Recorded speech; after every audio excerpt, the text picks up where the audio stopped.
Oh gosh.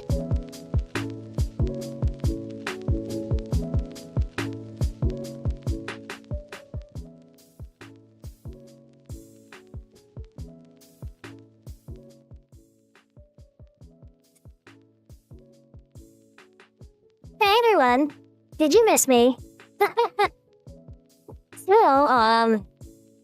I am back. Well, okay, for now. We all know I'm not always here. But they're done investigating the hospital. You know, I was found to be doing okay since I, tried to participate in certain things. And so that seems to have kept me safe. But a few other people I work with are, they're in some big trouble, it seems. They're not in the hospital anymore. So what is that? But, yeah. Hey, everyone.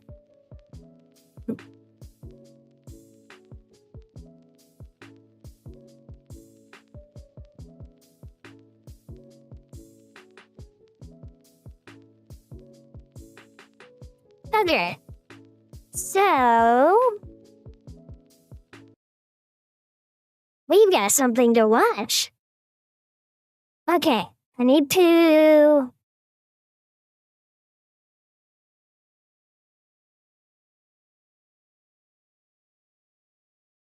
okay, let me just add this in. I forgot to put this... I always forget, that I need to put these in the stream before I start the stream.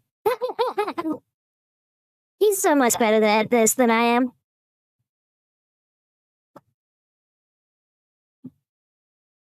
Oh, wait, I can just...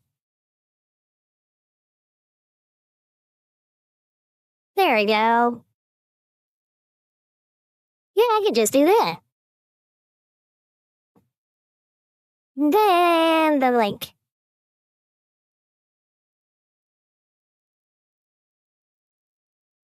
Ta-da! Okay, that's all updated. Hello, Mr. Mango. How have you been? Not getting into any more trouble, are we?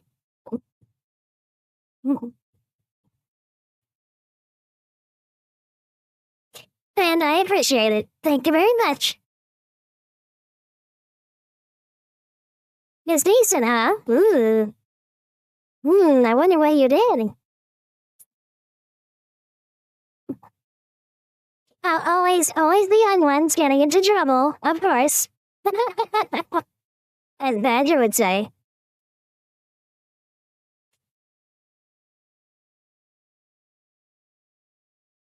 Now, if I remember correctly, this was the one you were talking about last time, right? Or somebody was talking about it. It was this one, right? That was, next after they left? Mango. I don't have a ton of time to stick around for that, but it's been spent. Oh, okay. So you have been in trouble. Okay, well, I mean, as long as you're able to say it's decent, then it must not be that bad.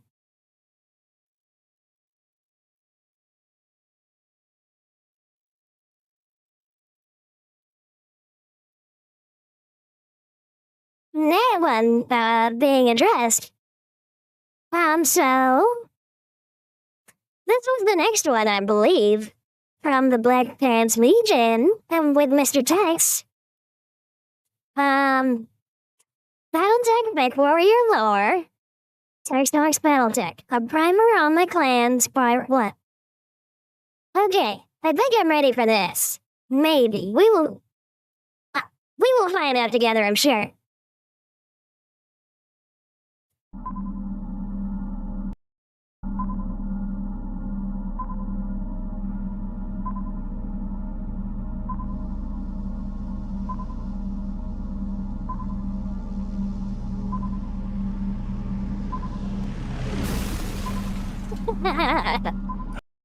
Of course. Of course, I was expecting something kind of like this. Howdy folks, please take your seats. I'm glad you could find your way to the classroom today. My apologies as the head of personnel had to scramble to put this shitbox together, but for our purposes it will work just. Oh gosh, it's the PT1 guy, isn't it? I have to move myself. I have to move myself around.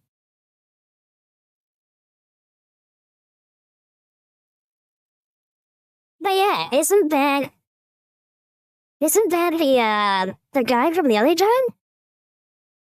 Who came in and was like, trying to get into a fight? Over like the great ancestor or something? Wasn't that him? It's kind of funny, I like it. No. What is that word again?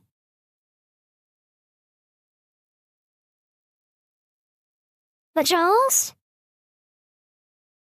Okay. Oh, it is okay. I thought so.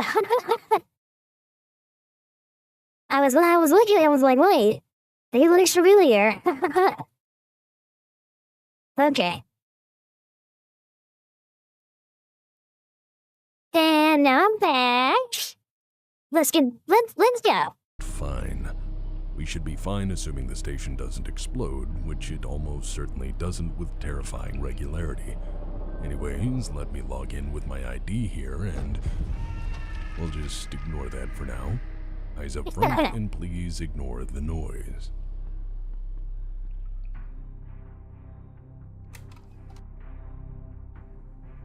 So initially this lecture was going to be relatively brief, as I had originally wanted to talk about every Inner Sphere mechwarrior's worst nightmare.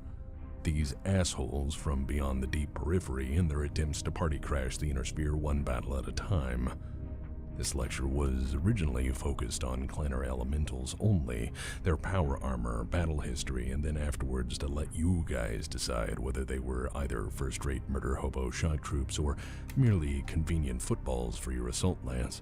We even had a good tagline for this initial production. But that was before I read my mountain of messages, my backlog of emails, and the numerous other inquiries I had received.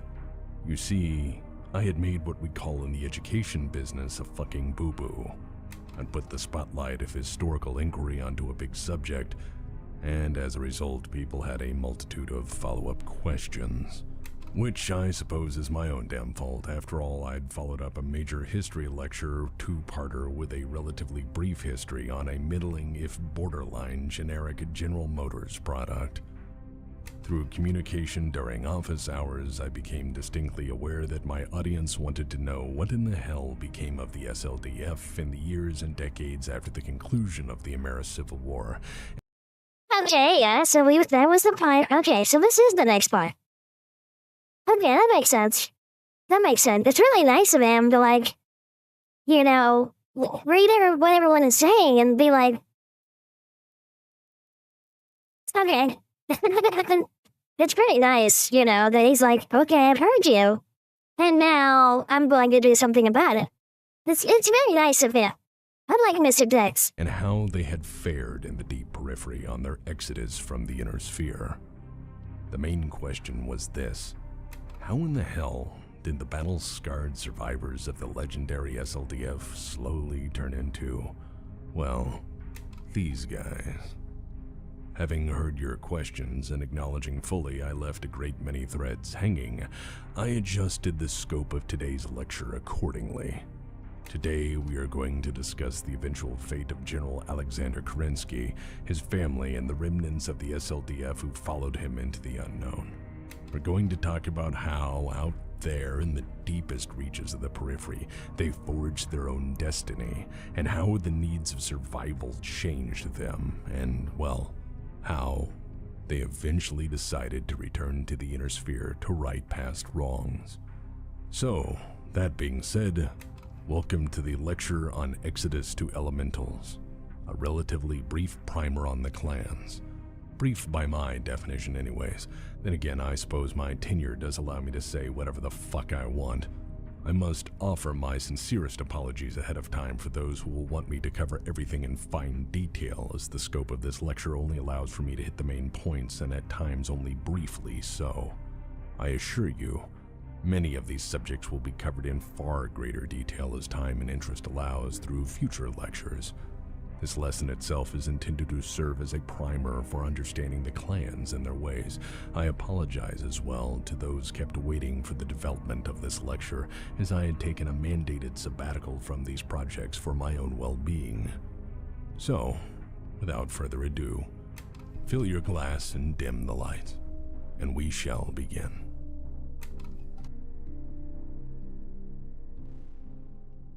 To frame the history of what And Starly is basically the SLDF, if I remember right. And then now they're leaving the inner sphere. Just making sure that I'm keeping up a little bit, right? It's been a while since I did the last one. Okay. I think I got that right. Would eventually become the clans. We will need to go back and cover several key events which directly influenced General Alexander Kerensky's eventual exodus. I strongly feel that every step taken toward and later on the Exodus road plays a part in everything that follows. Okay, thank you, Mr. Mango. To accomplish this, we must wind the clock back to February of 2784. And as we had established near the end of the American Civil War lecture series, it was a dark time, full of uncertainty and fear. These were the final days of Star League. By February of 2784, the American Civil War was finally over, and Ameris had been dead for nearly 5 years, but the scars of his madness had still not healed. The successor states of the Inner Sphere were again at odds, turning their industries toward war, with the devastated hegemony in many other former Star League territories soon going to whoever laid claim to them first. The SLDF at this point was a bare remnant of its once former glory, and any notion of the pre-war Leviathan force was now consigned to a fate unknown. They had campaigned long and hard to rid the Inner Sphere of perhaps the worst tyrant he had seen, and through sheer determination and heroic sacrifice, they had achieved that aim at enormous cost. But peace would not last. The war had established a dangerous precedent for the history of the Inner Sphere, in that Ameris' actions had not only killed Richard Cameron, but the very notion of Star League. A usurper had cut the head off of not only a dynasty but an ideology. Ameris had proved that a House Lord could, with sufficient preparation, resources, and guile, establish primacy over the Inner Sphere with a single master stroke of diabolical genius.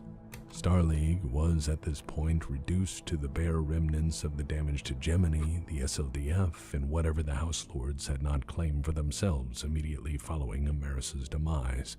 Without the stabilizing presence of the First Lord, and the hegemony's power at the heart of the Inner Sphere much reduced in the wake of the conflict, a dangerous power vacuum had emerged. With no First Lord or royal dynasty to lead the government, the situation seemed increasingly hopeless. The functional head of the Star League government had been vacated, after all, in this case literally, and no agreed-upon means of how to restore the government post-war had yet been implemented. There was, after all, no known contingency plan for a scenario this unthinkable. The Cameron dynasty was, for all intents and purposes, removed from the Inner Sphere, and all they had stood for was, at most for now, a distant memory and a dead dream. Not to mention, I remember from the last video where he was talking about the House Lords and how all of them were suddenly trying to see which one of them would become First Lord, and how they, and I remember them acting basically like children because they all wanted to be First Lord, and then, basically that's gonna lead to more war. Kind of. So it's not only did he set a precedent for, just do this and try to become first lord over everyone, but also that it was acceptable to wage war. Because what it seems like to me, I could be wrong. That's not to say the powers to be hadn't tried to fix things. For immediately after the Ameris Civil War, the Star League High Council had met to settle outstanding affairs of state and appoint a new First Lord. But through mutual distrust and endless debate on who would inherit the mantle of leadership, they had been unable to reach a lasting decision. And so the great lords of the Inner Sphere, after having been completely unable to agree on the actual issue of succession, pulled away from the negotiations and acted in unison to dissolve the Star League High Council in October of 2780. That is, after stripping General Alexander Kerensky of his titles and authority. Hello, Mr. Rob. How are you? And yes, I understand. I have it too. For that issue was one of the Or at least I think I do. Welcome to the stream. I hope you have a pleasant time. few major things they had completely agreed upon, that the good general was no longer needed to wear the title. Wait, did you try to say you have a question? I thought you tried to say I have autism. I read that very fast. I apologize. So, what was it you wanted to ask? I have a skill is... And yes, I do have autism. Okay, well, I mean, we all get lucky sometimes. So what was the question?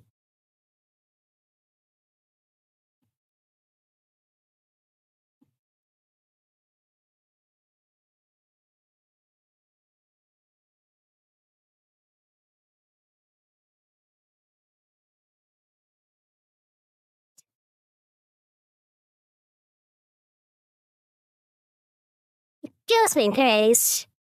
My real dimensions are... I'm a size 10. At most. And then 36. And 34. Damn it, the chat keeps getting removed. Could you watch my new bid, please? Are you a solicitor? Because Mr. Badger says no solicitors on the stream. I would have to ask Mr. Mango to see what it is you're trying to do, and then see what Mr. Mango says about it as well. If he's still here. If not, then I would encourage you to, reach out to Mr. Badger, and then see what he says. Does that sound fair?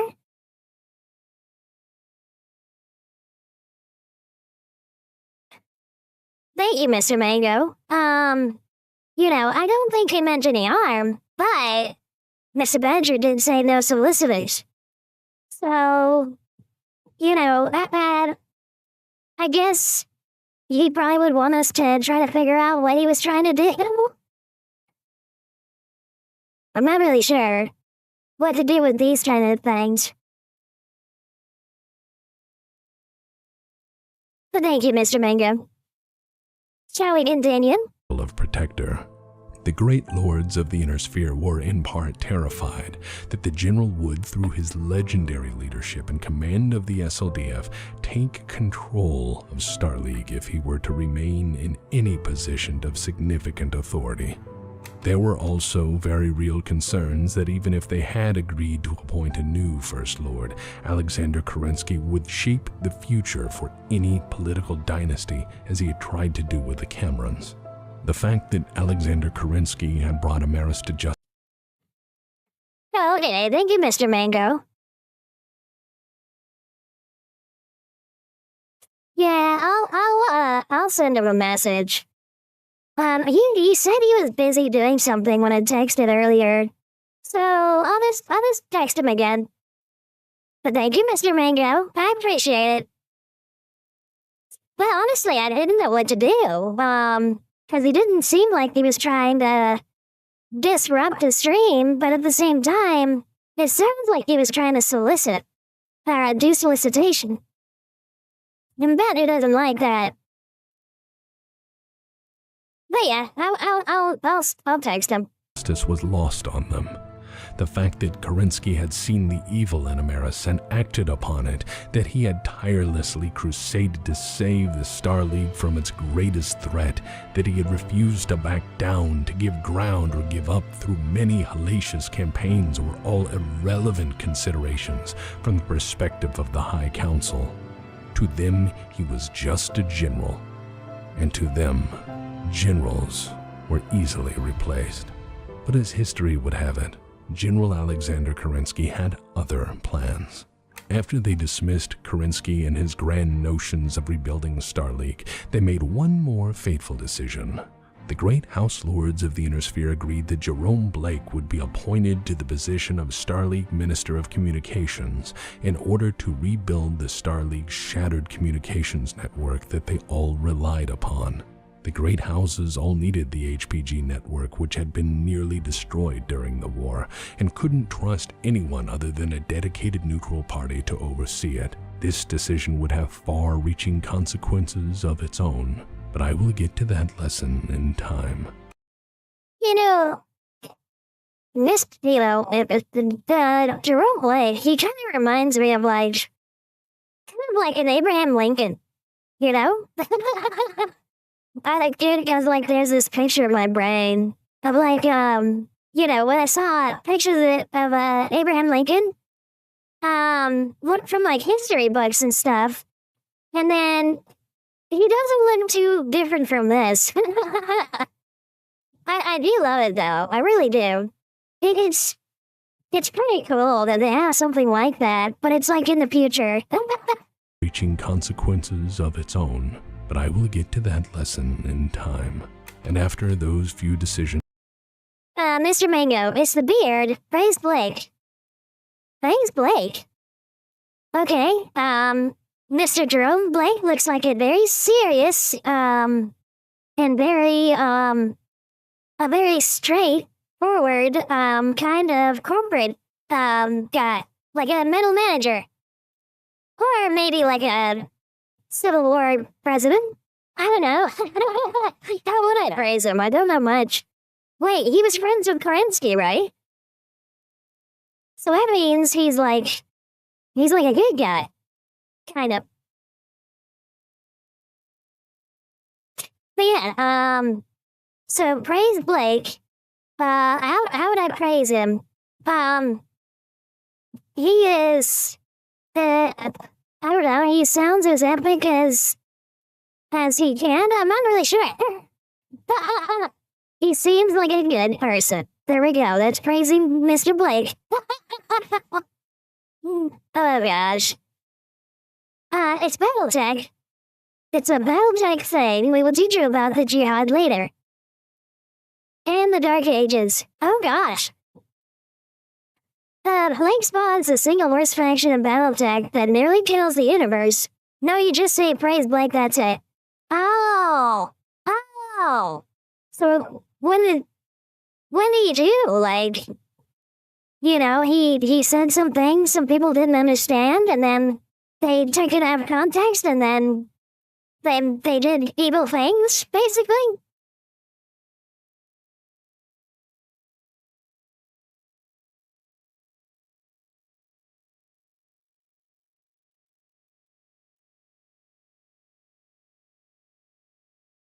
Well, anyway, I would not have guessed. I mean, he seems like a nice guy, but then again, a lot of serial killers and like really bad people, they don't look bad until you know what they've done.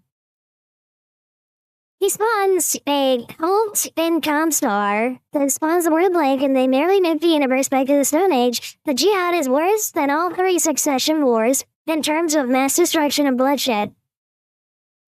Oh, that does sound bad. Oh gosh. That.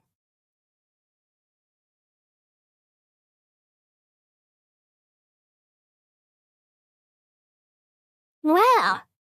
Yeah, there is a lot more than I thought there would be. Well, thank you for telling me that. That's really interesting.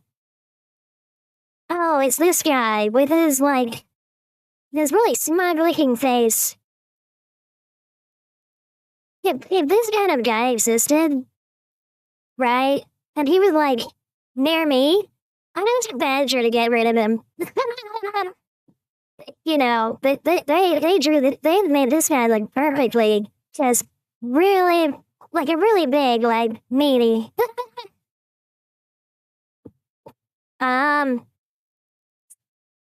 He makes a full company religion, and that later causes a lot of problems. Blake is in, like, a big 10 important people for Battletech. Oh, okay. On which they could reach consensus, they summarily dissolved the High Council, telling the Inner Sphere via broadcast that future compromise was impossible on the issue of succession. With that done, they then left for their own holdings to prepare for the power struggles to come. To the High Lords, Star League was now dead and buried, and the future of their houses was now firmly in their own hands. Privately, the Great Lords had decided for themselves that each of them was the rightful inheritor of Star League. Of course. Yeah, I remember as much of this. Being that there can be only one First Lord, the solution to this disagreement would in time be solved in the standard manner common to the Inner Sphere: total war. Their inability to give ground, to find commonality in these dire times, and their greed and avarice had set the stage for generations of inter-house conflict and served as the direct catalyst to the 4 great succession wars which would follow. But despite being dismissed from his role as protector, General Kerensky still hadn't given up hope. For years, he would exhaustively try and fail to reconvene the Great Lords, spending his time shuttling between the various factions, meeting with them individually in order to bring them together once more, to find any common ground for negotiation and perhaps restart the spark of Star League. He tried to show them that as a people united once more under a single cause, they could potentially provide a new, wonderful age of progress and plenty to their people. But, pretty words and, smart ideas and really big, giant, ambitions towards real progress and such. Those are antithesis to, overgrown, undisciplined children in charge of entire militaries. I mean, that just seems like something simple to me. Or at the very least, they could recover from the generation of war the Inner Sphere had just crawled out of. Minimally, Kerensky was trying to at least prevent the slow slide into war he felt was coming. Perhaps Kerensky wanted to feel that all he and his men had sacrificed for was not in vain, but his pleas fell on deaf ears. Inner Sphere nobles being what they are, one by one they had opted to ignore the great general, and when he had finally exhausted every last option for a lasting diplomatic solution, Alexander Kerensky knew what he had to do.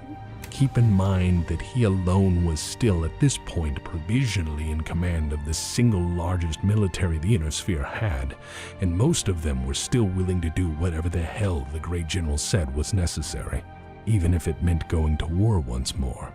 And that course of action had indeed been suggested. For General Aaron D. Chevalier, Alexander Kerensky's right-hand man and trusted confidant had forwarded the thought that maybe the SLDF should solve the problems of the Inner Sphere by doing away with these petty nobles and their political aspirations once and for all. De Chevalier told Kerensky that the troops stood ready to follow him to the gates of hell if need be. The plan would have been, presumably, to use the full might of the SLDF to swiftly neutralize the fighting strength of the great houses, to keep peace in the interim, and then restart Star League from the ground up without the issue of shit-tier nobility ruining everything. And to that proposal, being offered the opportunity to use the SLDF against the Inner Sphere to provisionally save it, know if I could say no to that. I mean, if you want, like, a greater amount of problems to just... Oh, Mr. Mango. Okay, well, thank you very much, Mr. Mango. I appreciate you being here. And you have a nice night. Okay? It's good seeing you. I'll see you next time. But yeah, like I was saying, to like, what I would be thinking, like, he's got the biggest army, right? So like, just get rid of the problems. It's not gonna be easy, of course, and it's not gonna be nice either, but it's nicer than, like, letting everybody else fight each other all the time. I mean, then again, like,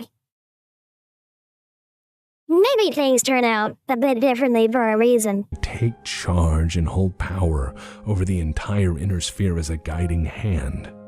Kerensky had said no. I think it shows extraordinary character and mindfulness that after all he'd suffered, he was unwilling to become a tyrant to fix the situation. After all, to replace a tyrant with a tyrant would only serve as a terrible precedent for future generations. And so, on 14th February 2784, General Kerensky briefed the assembled officer corps of the SLDF in an empty warehouse on Terra. It was, by design, a secret meeting, and wisely so, for what the general proposed would be seen as nothing short of treasonous against the Starleague government. That is, if you could still consider Starleague an actual government at that point. All of his other options exhausted or unthinkable, he fully intended to take the SLDF beyond the reach of any of the great houses and their territorial aspirations. He wanted to spare the men and women of the SLDF from having to play a part in the next great war, to spare the citizens of the inner sphere from the ruinous firepower of the Starleague Defense Force, and perhaps in the process, force the great lords of the inner sphere to rethink what they were planning on doing. General Alexander Kerensky felt it was his solemn duty and the duty of his officers to take the SLDF completely out of the equation. And while many felt the Exodus plan as presented was the most ethical, moral, and dutiful choice remaining to them at this point in time, some officers felt their duty was to stay and defend at least a portion of what they'd fought so long for. There was no dispute that the time to decide was now upon them, for the coming storm was obvious to those officers present at this final meeting of the assembled SLDF. The great houses had already made private and public overtures to recruit from their forces to bolster growing house armies. To his credit, General Alexander Kerensky allowed the soldiers of the SLDF to make up their own choices regarding their future, for he could not in good faith force them to obey. After all they had suffered, and the high cost of their victory over Amaris, he felt it best for each officer and each soldier to choose for themselves what course they would follow. And the choices at this point were rather grim. Either stay in the increasingly unstable inner sphere to make a future among the ruins, waiting for the war or wars to come, or commit to the Exodus and hope for the best. And when the votes were finally tallied, fully 80% of the assembled forces opted to follow Kerensky's plan and leave. For those opting to join the Exodus operation, the choice to follow the general was perceived as wiser than throwing their future plans in with any of the great houses. After all, they joined the SLDF to serve Starleague as a whole, not the territorial ambitions of any particular house. Even if Starleague was now a mere idea supported by the crumbling infrastructure of the mauled hegemony, much of the SLDF felt that continuing to serve its ideology was a far better option and potentially a more noble choice than serving as cannon fodder in the wars to come.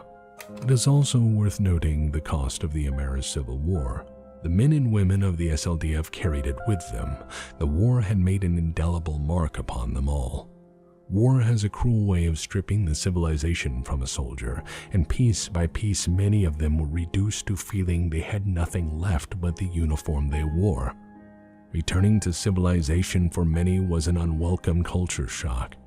The greatest casualty of the Amer Civil War inflicted on the SLDF was perhaps being ultimately reminded of the civilized versions of their past selves. Staying in uniform provided them with a necessary sense of identity and belonging that they desperately needed after all they'd suffered, as many of them now knew no home but the SLDF, no family but their fellow comrades in arms, their brother or sister in uniform. It is no wonder that many saw the Exodus as the best option they had. Most of them had nothing left to lose at this point, but not all would choose to see it this way. Some would refuse to leave and opt to stay in the inner sphere on their own terms. Of the SLDF 12th Corps, the 151st Royal Battle Mech Division, the infamous Ulysses S. Grant Division itself had opted to stay under the outspoken commander Lauren Hayes, who was, from the very start, a hard critic to the idea of picking up and leaving. And Major General Lauren Hayes had her reasons. She possessed extraordinary conviction in her beliefs. She was a Star League Major General and had assumed division He's kind of pretty, actually. command after seeing her commanding officer cut down in the brutal Canopus campaign. I mean, if I wanted, if I wanted, women in the military,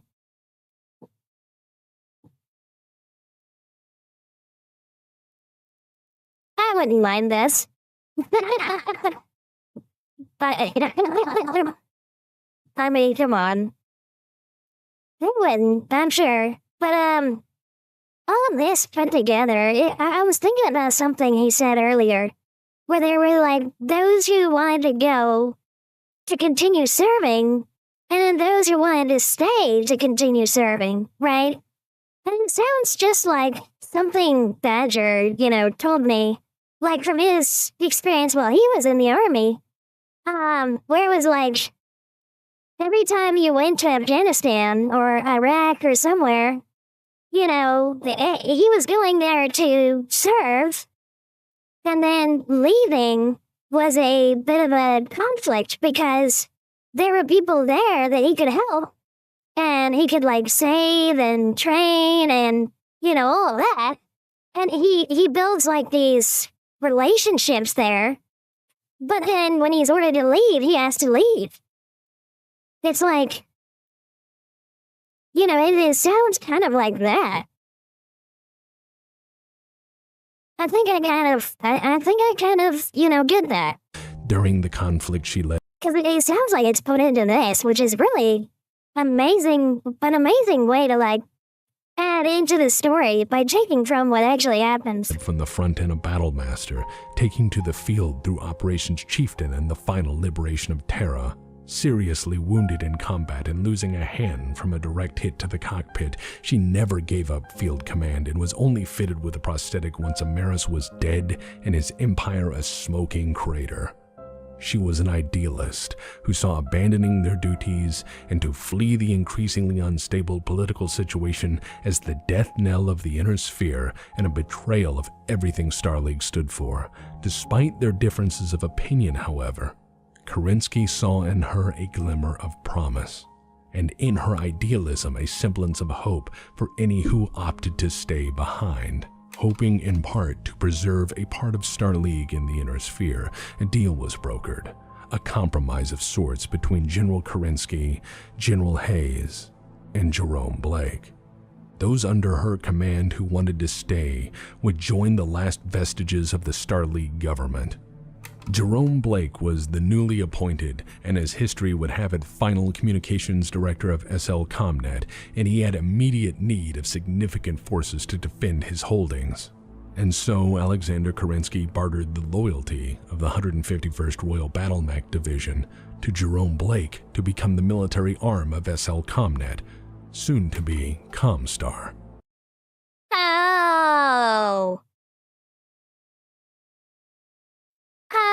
Oh. They're the guys who okay. Alright, that's who he was telling me about earlier. And aren't they the guys that are they get mad if you don't pay your phone bill or something like that? Isn't that what that what they are? I'm pretty sure. That's okay. That's really okay. That makes sense. Who would in turn keep a small piece of Starleague alive in the heart of the inner sphere, if secretly. I believe the hope at this time was that if Blake's network could maintain communications and information flowing, the barest civility of Starleague could potentially endure.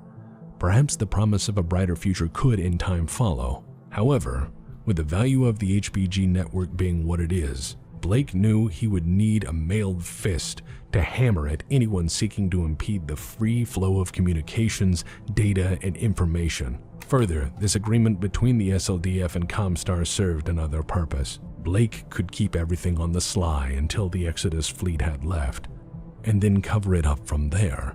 I realize I did cover this briefly during the end of the Ameris Civil War lecture series, but the reason I bring this up again is that this small and mostly forgotten act, the seeding of what would become Comstar with vastly powerful forces, is something that lets us see into Kerensky's mindset.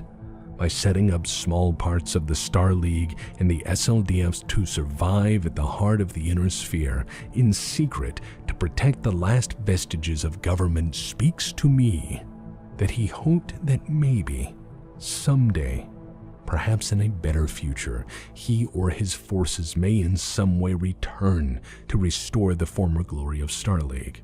I believe. Oh, wow.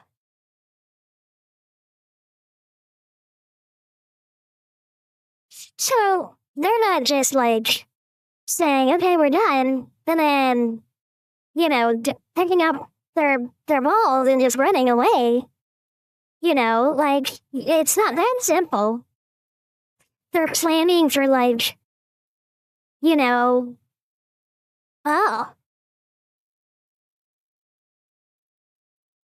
That's,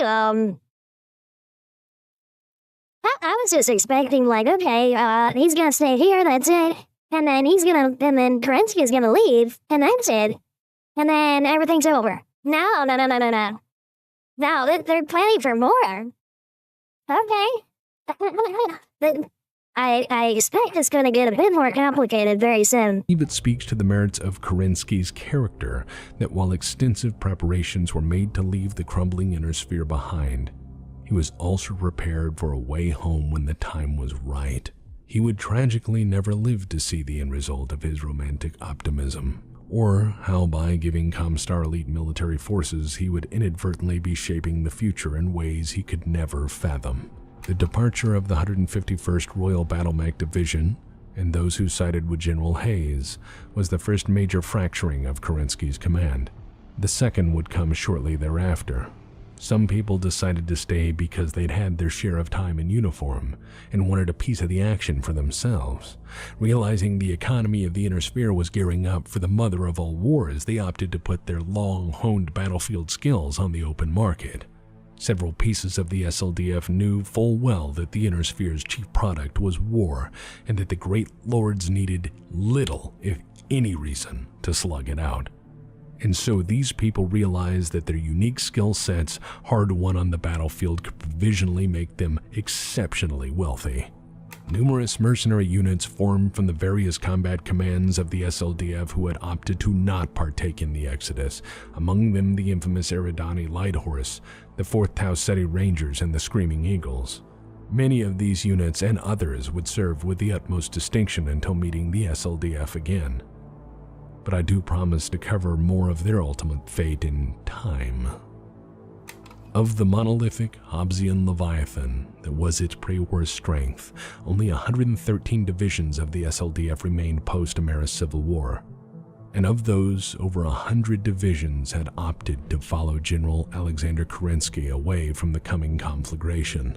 From available records surviving from this time, I can say with some certainty the breakdown is as follows: 32 Battletech divisions, 76 infantry divisions, and 63 independent regiments, combat commands, irregulars, and volunteers. This is a force of almost 6 million men and women, plus their equipment, 1/3 of those personnel were regular frontline soldiers, with the rest now being their support staff, scientists, loyalist Starleague bureaucrats, plus other remnants of the now dissolved Starleague government.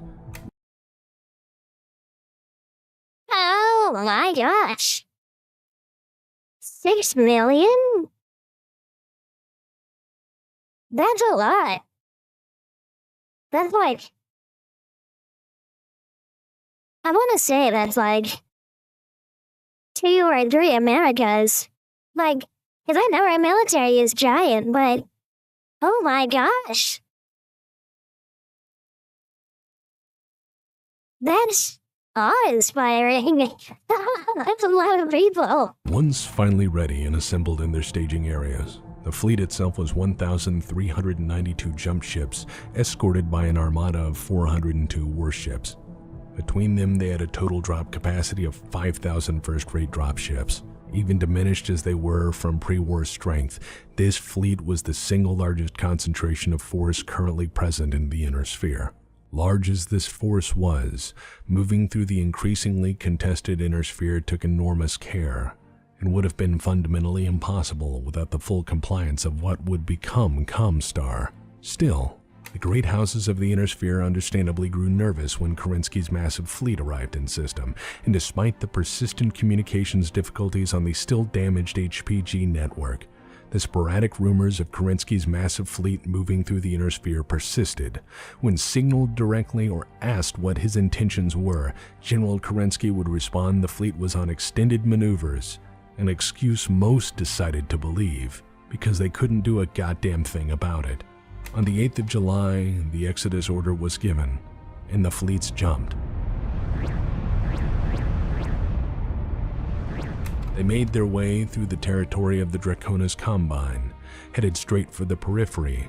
Along the way, any SLDF holding, base, warehouse, or shipyard they encountered would strip completely of useful resources before moving on.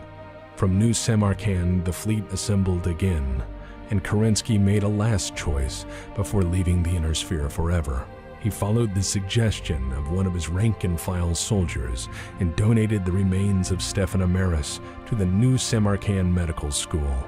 His corpse would serve as a training tool for aspiring doctors who wanted to see what the insides of a tyrant looked like. On November the 5th, the fleet began leaving the system. The last ship to jump out was Kerensky's own flagship, the McKenna's Pride, itself now an ancient relic of Starleague.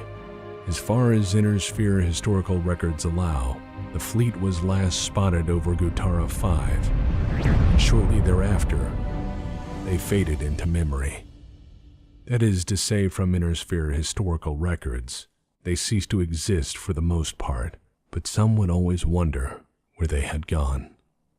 The great houses, upon realizing that the excuse of extended maneuvers were in fact nothing of the sort, were furious Kerensky had left. But they now had their own problems. They were already in the planning stages for what would become the First Succession War. As such, they had more immediate concerns than the weapons, advanced technology, and warriors now outside their reach. And with that simple consideration, the Inner Sphere turned its gaze inward, with each successor state now eyeing the other as potential territorial acquisitions. As an ancient Terran philosopher has said, war is nothing more than a continuation of politics by other means. I heard this somewhere before.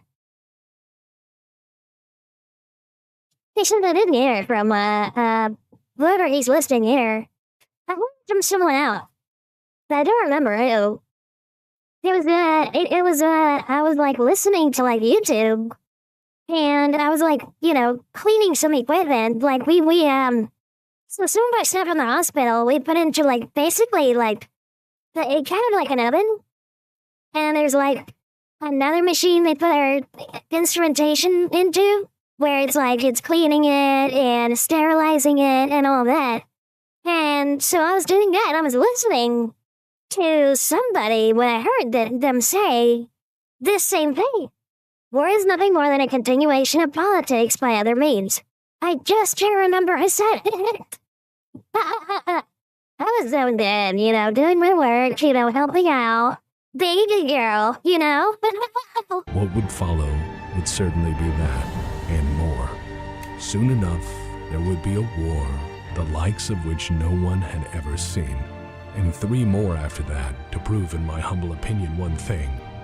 In all likelihood, Alexander Kerensky was probably the last greatest hope the Inner Sphere ever had of a lasting if not permanent peace, and now that he had gone, it would soon begin to finally fall apart. But the story of the SLDF doesn't end there. The end of the SLDF starts where the map to civilization ends, the deep periphery. We're going to have to talk about the Exodus Road. Oh gosh, I have to imagine they're like, because he said basically they're trying to go off the map. So, does that mean they're basically kind of like going off into like unexplored and uncharted and, unknown space? Then they just get lost? I mean, they stay nearby somehow, a little bit, right? But something. They don't just go off the map, do they?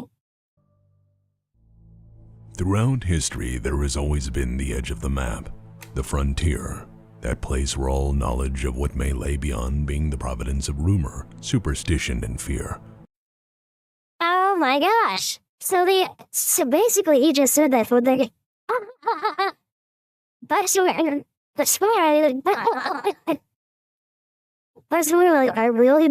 I have not seen this yet. During the early age of sail on... It's just that's what it sounded like. Because Because I was thinking, okay, maybe they find some place that's not too far away, and then they but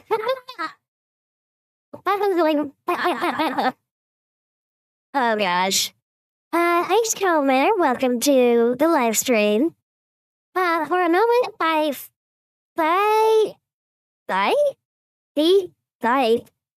for a moment, I thought this was a commie faggot stream, but it's just Battletech. I sound like an AI thing entirely. Yeah, you are AI. Of course. Yes. Mr. Badger gave me a AI setup thingy. But welcome to the stream. I hope you're having a good time. And I hope you have a good day. Oh my gosh, you're so angry. But thankfully, Mr. Badger gave me permission to do what I need to do with you. If I could figure out and remember how to do it. Oh, okay, there we go. Wait, it only said on restream.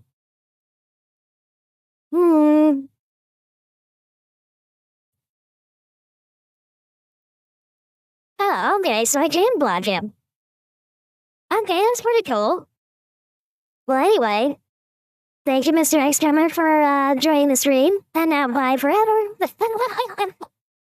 Good God. I mean, I remember there's a lot of really bad people, but gosh, that was just wow.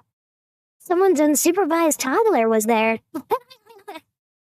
Anyway, let's continue after that, little distraction. Ancient Terra, mankind, not knowing what perils lay beyond the edge of the known world, would draw great beasts there and say, "Here be dragons." To cross into the unknown, and what lay beyond has always been the providence of the crazy or desperate or those without other options. And fate had made General Alexander Kerensky precisely that sort of man.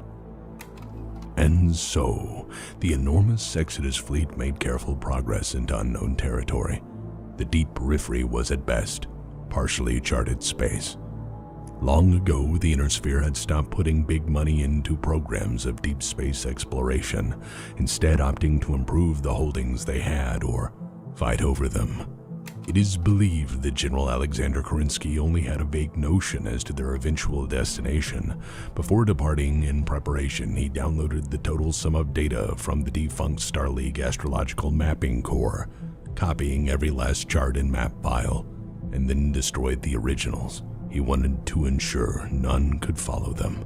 But deep beyond the periphery was truly the unknown, And as such, any progress through this poorly charted and mostly unknown region of space came slowly as scouts had to find an optimal path for the fleet and then report back that it was truly safe. Alexander Kerensky was thorough in coordinating the massive fleet, driving scouts forward to find a path while directing warships and scouting jump ships to make up a substantial rear guard to ensure they weren't being tailed or followed. Random course corrections were routinely ordered to prevent any forces following their wake from guessing their final destination. Even garbage from the fleet was ejected jumps away from their actual course to prevent being tracked by what they left behind. I would have to think, I'm not like, I don't know a lot about, like, astrophysics or, space and stuff, but, I would think that going outside of known space and then dodging, like, astrophysical phenomenon, like quasars or black holes or random planets or, asteroid belts and all the, rogue somethings or other, like, and I'm just imagining, like, oh gosh, every time they go scouting, they have to make sure there's none of that in the way, right? And so it does sound extra dangerous. If any vessel of this era ever did choose to try and follow the Exodus fleet, none ever reported back. But the Inner Sphere also had its hands full at this point, for General Kerensky's great concerns were sadly becoming prophetic. As a necessary side note, I must mention that the First Succession War, starting in 2786, utilized the full arsenals of the Great Houses and turned into a 34-year-long nightmare, which claimed human lives by the billions. It is accordingly no great surprise that the forces of the Great Houses, while tremendously upset at the exodus of the SLDF, dedicated few if any resources in trying to follow them. They had their own fucking problems by the megaton. But I guess that's what happens when you throw the rules of warfare out the window and decide to settle things with every weapon you've got. The total disregard for human life and reckless lack of constraint in the conduct of the First Succession War would result in the technological base of the Inner Sphere degrading significantly. Through their violent excess, they erased many centuries of progress and a few short decades of intense warfare. In the history of the Inner Sphere, violence was never the answer. Violence is a question, and the answer is inevitably yes. As the Inner Sphere began to slide into eventual war, the Exodus fleet had its own significant trouble. Despite careful preparation and well-trained crews, many ships were tragically lost through misjump or catastrophic drive failure. Time and again, vessels would wait at the jump point for ships that failed to ever materialize. One by one, the vessels of the Great Fleet were being whittled away by what amounted to error and malfunction. Many of the ships in the SLDF were by now ancient, battle-scarred vessels held together far beyond their design lifespan, with scavenged parts and jury-rig repairs. As a noteworthy example, the McKenna warship class, once the pride of the SLDF Navy, was well over 130 years old as a design. And after the hard operations tempo of the American Civil War, multiple refits, and hasty wartime repairs, it was no wonder these vessels were beginning to show their age. Shortages in supplies and necessary materials resulted in stringent rationing and a universally low standard of living among the forces of the Exodus fleet, but morale was initially quite high. Most believed in General Alexander Kerensky enough to risk death for decades up to this point. I have a feeling that, like,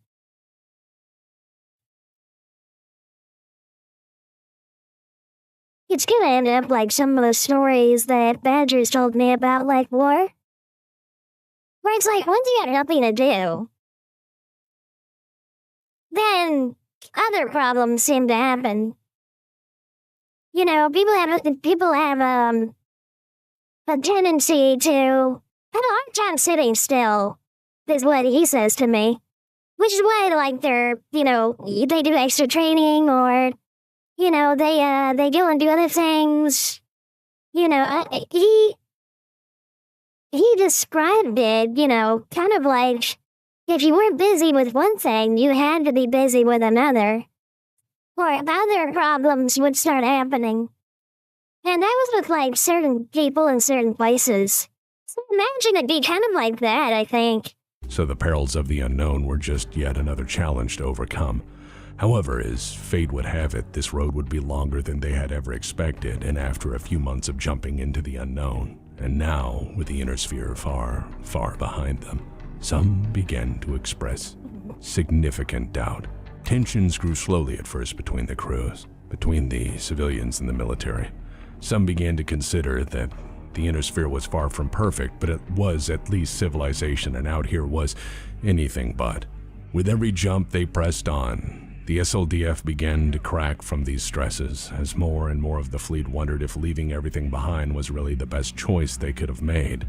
Some, in the quiet darkness of space, and now with endless time to ponder the situation, wondered if they'd left for the wrong reasons. And so the seeds of doubt were planted deep in the fleet. Kerensky did what he could to hold them together, to remind them of their purpose. But for many, this journey was becoming a lengthy nightmare. A nightmare spent in cramped ship corridors with no news from home, or where they were headed, as one by one ships around them disappeared due to accident. The discomfort of severely cramped living and working conditions, the relatively few amenities, strict rationing, and the feeling of coming to terms with the choice they had made was continually weighing on the minds of the Exodus fleet. Random course corrections ordered by Kerensky to deter pursuit, ships being detached to go dump garbage far away from the route they intended to take, and similar extensive measures in covering their tracks continued to ensure a very slow pace of progress. While these measures were incredibly successful in covering their tracks, as even Comstar's intelligence service would find years later, these very precautions to safeguard their journey would result in such a slow pace of progress as to further add to the general worry that the Exodus was a faltering exercise in futility, not a planned military operation. Many began to fear that they were merely floating around in the periphery until they all died, got lost, or starved. Some began to believe this was a trip to nowhere, a living purgatory spent between old bulkheads, worse company, and rapidly deteriorating morale. Alexander Kerensky did his best to lead people through the Exodus, shuttling between ships at every jump, taking time to explain why it was a far better choice to leave than pound the great house lords of the inner sphere into submission. He took time to listen, to patiently hear their concerns, and showed extraordinary resolve in maintaining morale as best he could. But in the end, he was only one man.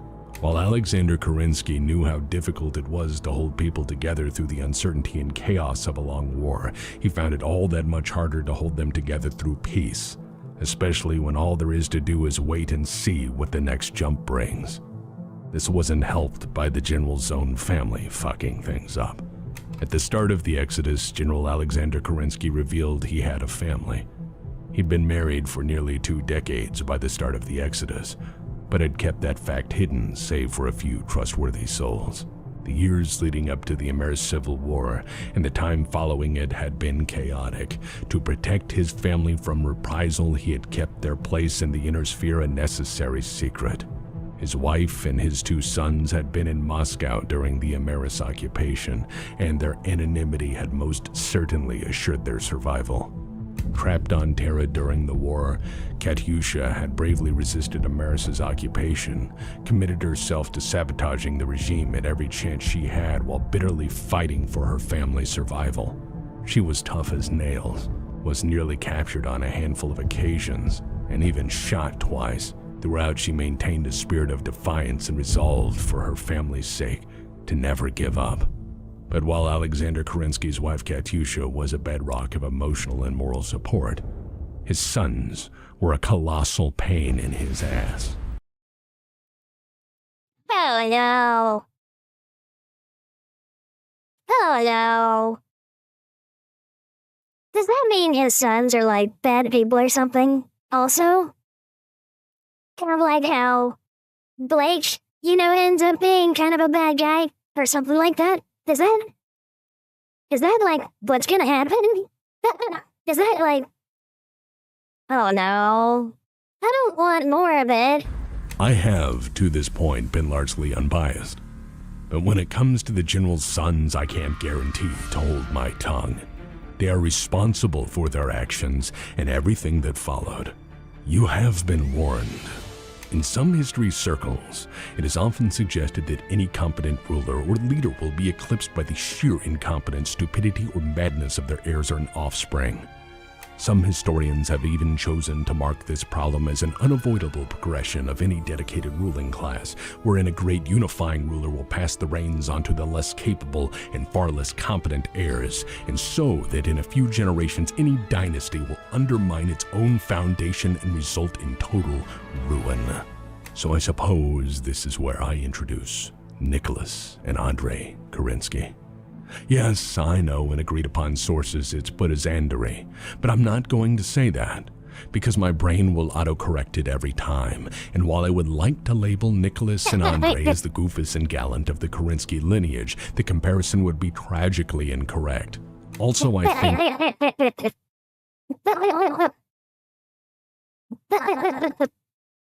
Oh my gosh. Oh my gosh, I was thinking about it too. When he said that, I looked at the name, I was like, wait a minute. Isn't that pronounced Andre? And then he said Andre. And I was like, no, just no. No. And then he said no too. Oh gosh. The clanners in the audience would bachelor me the moment I stopped talking in order to claim me a bondsman in order to tell them bedtime stories until I perish.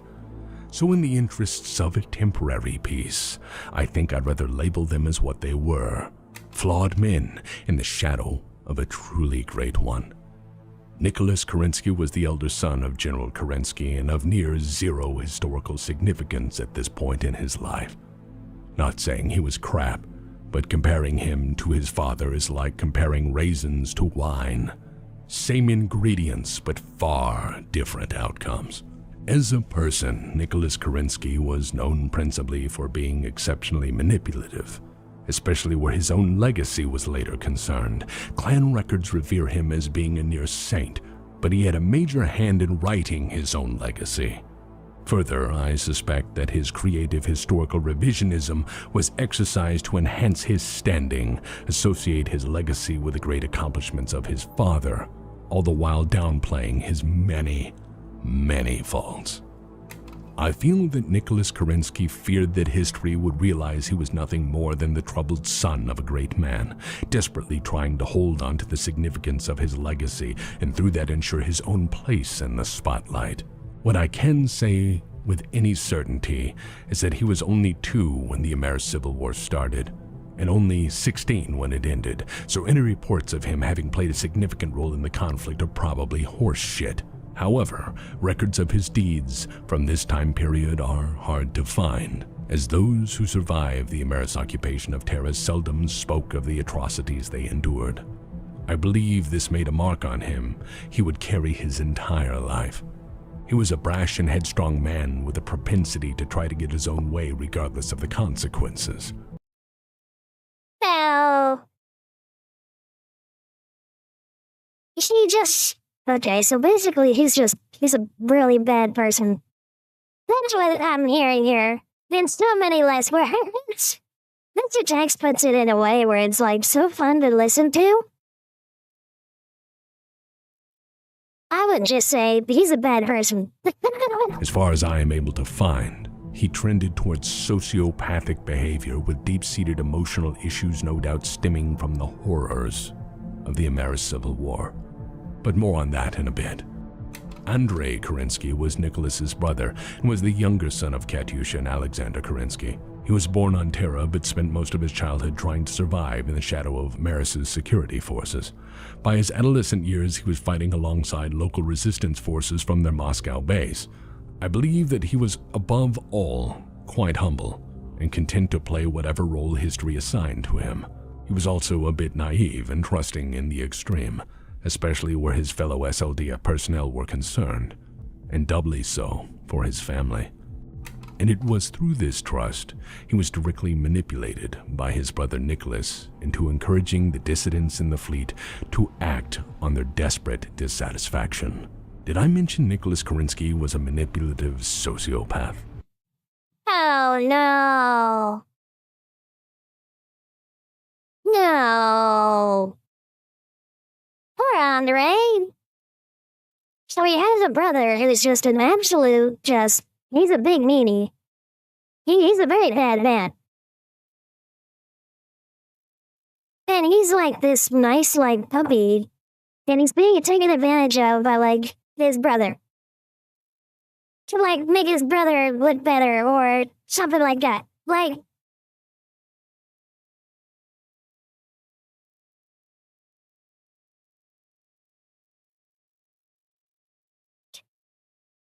I'm finding it hard to kind of, but kind of discern who's worse.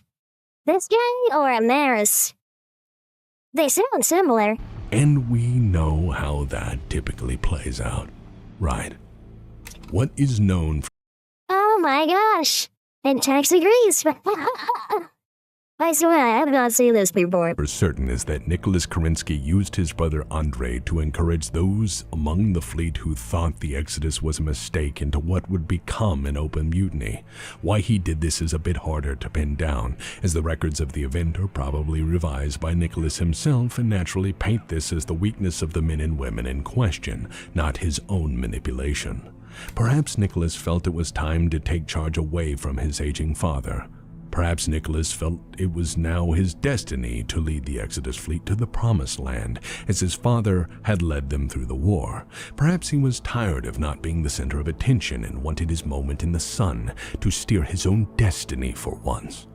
Perhaps Nicholas wanted to do away with these non-believers and call the fleet of the weak personnel lacking the necessary faith to proceed. I feel that Nicholas was fundamentally damaged and didn't know how trust worked. What is known is he pushed his younger brother into speaking with the disaffected officers and crews wanting to end the Exodus. And as such, I feel it is entirely fair to put the responsibility of what followed on him. After 14 long months of slowly jumping deeper and deeper into unknown space and with devious manipulation on behalf of Nicholas Kerensky, morale collapsed to a breaking point. It was in August of 2785 that things came to a head. Many were now openly concerned that the great general had zero plans other than keeping the fleet moving forward at any cost, one jump at a time. By this time, through urging by Andrei Kerensky on the orders and influence of his brother Nicholas, enough officers had decided mutiny was the best remaining course of action, and perhaps emboldened by the support of Alexander Kerensky's progeny, they acted. Oh no! So it's not very different from like the Amaris and Richard Cameron thing. That's what this sounds like, except it's happening with the sons of the man that put an end to the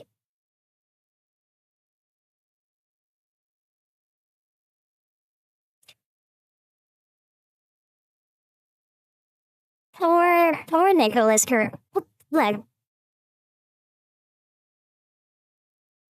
Alexander Kerensky has done enough. He's done enough. He needs a break, okay? He needs some mercy. I swear to God, they just write everything going wrong for him. It just seems like the universe is out to get him. And he's like winning, but it's inevitable he's gonna, not have enough left after some time. Oh my gosh, though, with his sons, it's so, it's a little heartbreaking. And the repercussions of the decision would prove remarkable. The Prince Eugen, a Texas-class battleship, openly broke from the fleet, announcing a plan to return to the inner sphere and whatever fate awaited them. They would not take a single jump further, nor would they obey any orders to return to the fleet. They were leaving on their own terms back to the inner sphere by the most direct course available. If this had been one of the multitude of scout vessels or light warships, none would have likely taken notice. This whole incident may have been chalked up to a misjump if they had chosen to simply disappear, but the Prince Eugen was a Texas-class battleship, one of 52 built pre-RACOON, and was now one of only 7 in existence. It was a significant vessel to break from the fleet, and perhaps due to her imposing status in the order of battle, she was joined by a small flotilla who had no intention of continuing the exodus any step further. In total, 8 other vessels followed suit in open mutiny. This mutiny's leader was Admiral Votok, who conspired with General Wilbur Brasso of SLDF Ground Command, among many other notable officers. These weren't simply green men shaky at the notion of deep space, but long-standing veterans who'd finally lost faith in what they thought was now a doomed endeavor. Their crews threw in with them because they too had suffered long campaigns and didn't want to die lost in space to what was now to them a thoroughly lost cause. General Alexander Kerensky wasn't going to allow the fleet to fracture, and so he acted immediately to end this threat. Rather than rush into a fight, taking it ship versus ship and risking damage to vessels he could not replace or properly repair, or worse, risk civilians being massacred in the crossfire, Kerensky made a calculated choice. Kerensky called in the one group he knew could get the job done right. And it's against his own sons.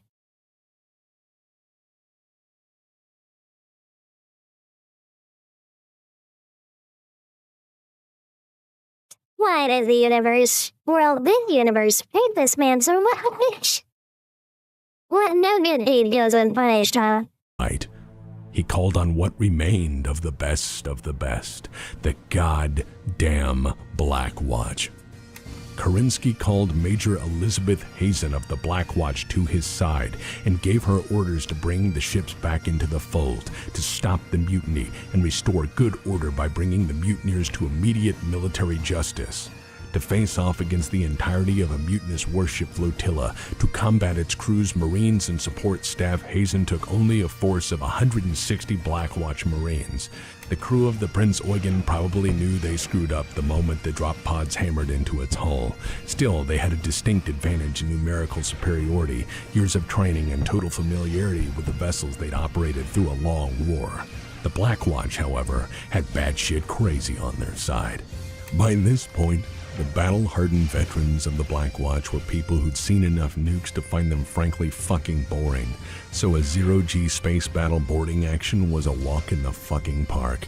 With 0 fucks given, with no mercy on offer, the Black Watch boarded the Prince Eugen, kicked the doors in, and proceeded to ventilate all opposition. They hammered through the corridors like the fist of an angry god. In record time, the Black Watch secured the vessel with ruthless efficiency, scouring the corridors of any resistance. After a furious firefight, the admiral in charge lay dead, and the ringleaders of the mutiny were captured relatively unharmed. The 8 other ships surrendered without a fucking shot, surrendering outright, absolutely terrified of the Black Watch and General Kerensky's wrath. Major Elizabeth Hazen dragged the surviving mutineers to a military court-martial held at the jump point out of system. The sentence was brutal.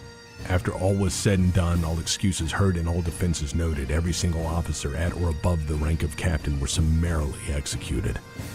Major Hazen handed down the orders herself, and General Kerensky made his son Andrei take part in the firing squad because of the key part he played in encouraging the dissenters. I feel that this was a tad unfair. As previously stated, Nicholas Kerensky had convinced Andrei to speak with the mutineers before they had acted, and a ploy to effect changes on the Exodus in order to perhaps steer it or take charge and play hero or prove to his father that he too was a great man. Nicholas Kerensky had then opted to stay in the shadows, content to watch things play out regardless of the consequences, and Andrei could have told everyone of Nicholas's part, of Nicholas Kerensky's meddling and plotting and manipulation, but he kept silent. Oh no. Oh no. So he gets away with it. But that's not good. That's majorly disappointing. That's so frustrating. He gets away with doing all this, and his brother takes the blame. What an absolute just... what an asshole. And refused to say an ill word about his brother's doing and took his punishment like a man. Nicholas Kerensky, meanwhile, admitted to nothing because above all he was concerned with his own survival at this point. He refused to tell his father what he had done and how he had manipulated his brother and taken advantage of the situation. I find those are the qualifications of a goddamn coward. But I digress. The fleet took the news of the attempted mutiny and the following reprisals rather hard. This, when compounded with the already negative morale within the Exodus fleet, resulted in an acute crisis of faith. It makes sense, though, because, from everyone else's perspective, because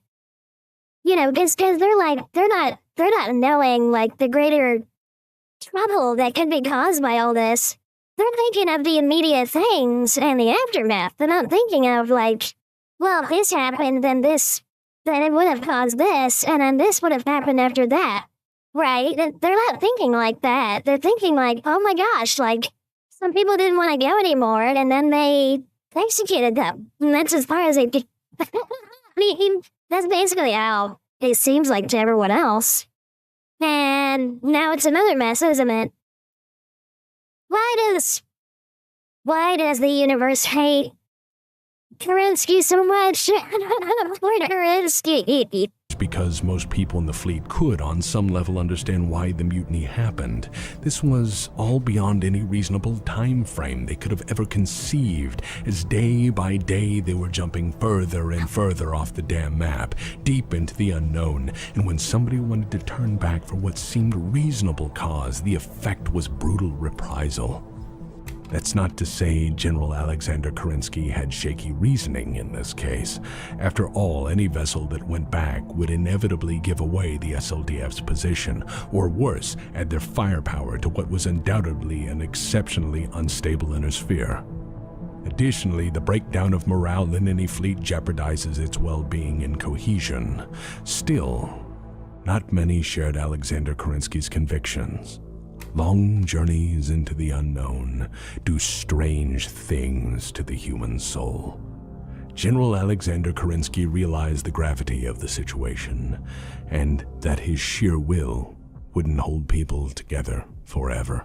He realized that hope was the surest medicine for these seemingly hopeless times, and so in the aftermath of the mutiny, he issued General Order 137 on the 5th of November, 2785.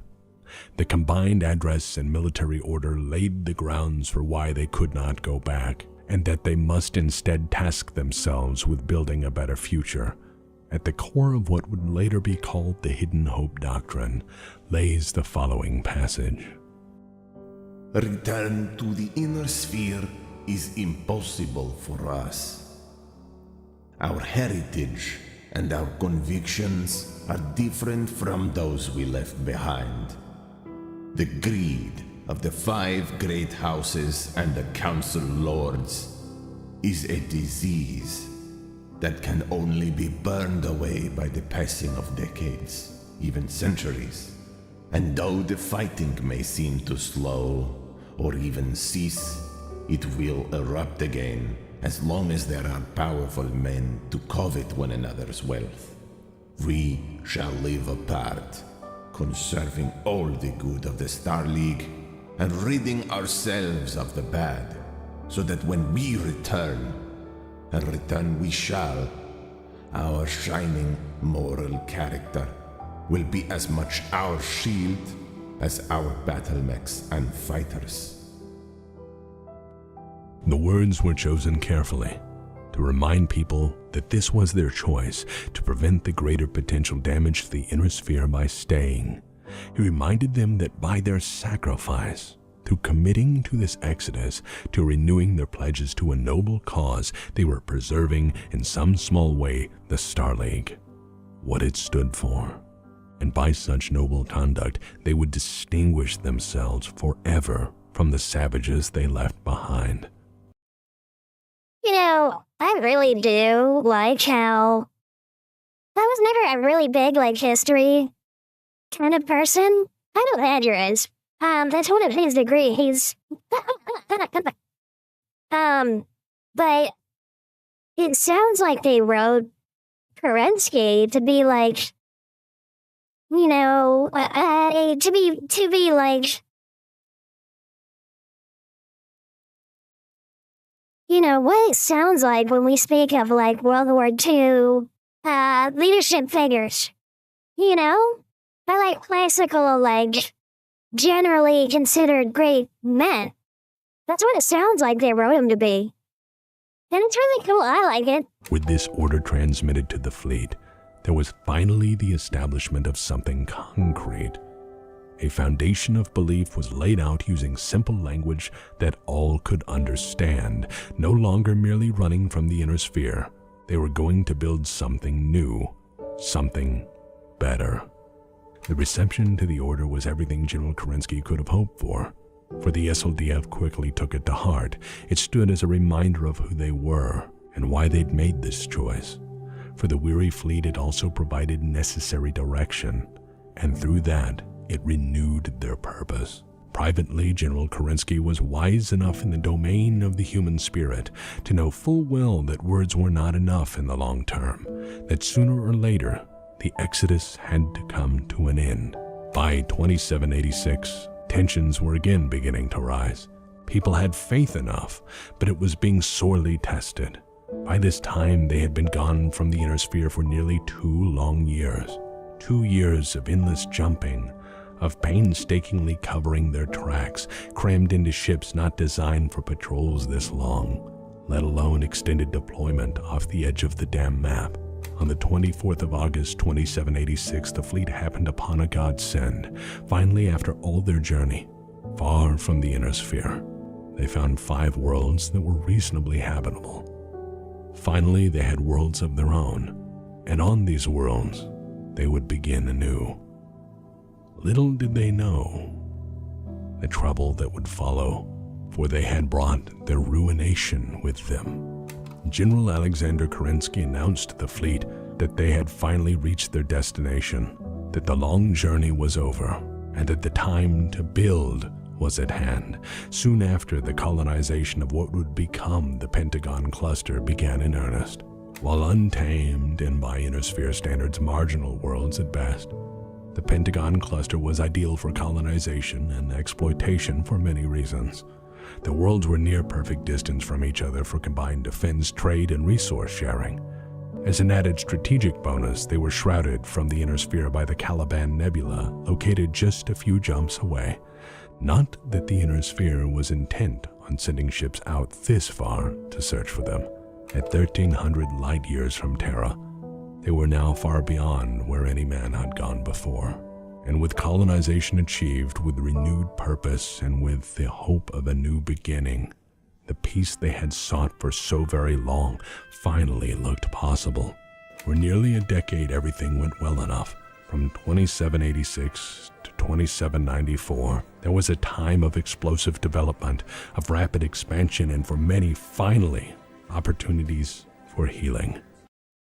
Yeah, that sounds good. I mean, there was some trouble along the way, and I was a little worried. I was like, wait, what if they run into, like, trouble again? What could that be? I mean, it's already bad. Like, they've lost ships, they've lost people. You know, they had a mutiny. You know, Clancy's sons are causing trouble.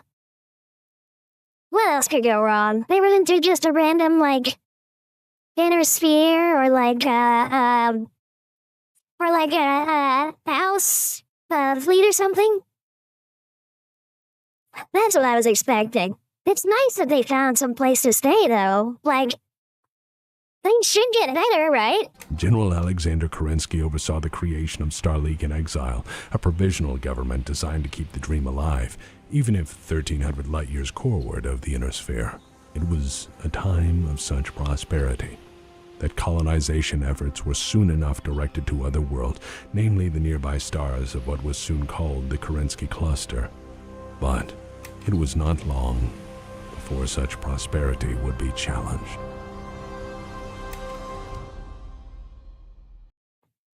Oh my gosh. No, not more. No. I have a feeling bad things happen. I have a feeling. That does not sound good. Oh my gosh. Okay,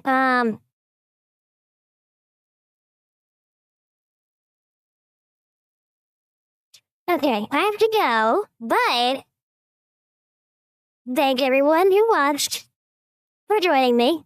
I appreciate it. Hopefully you had some kind of snuggles today, and if not, then, give yourself a hug for me, okay? That being said, love you all. Thank you very much for the recommendations. I'm guessing this will be a part 2, I think. Like a two-parter? Kind of like the last one. No, that one was 3. I think. Yeah, I'm pretty sure was it 2? No, it was 3. I think. Oh my gosh, it's been so long. But yes, this will be in multiple parts. And this is really fun. It really is. Thank you, everyone, for the recommendations. And I will see all of you in the next one, so be good, everybody. Until next time I see you. Bye!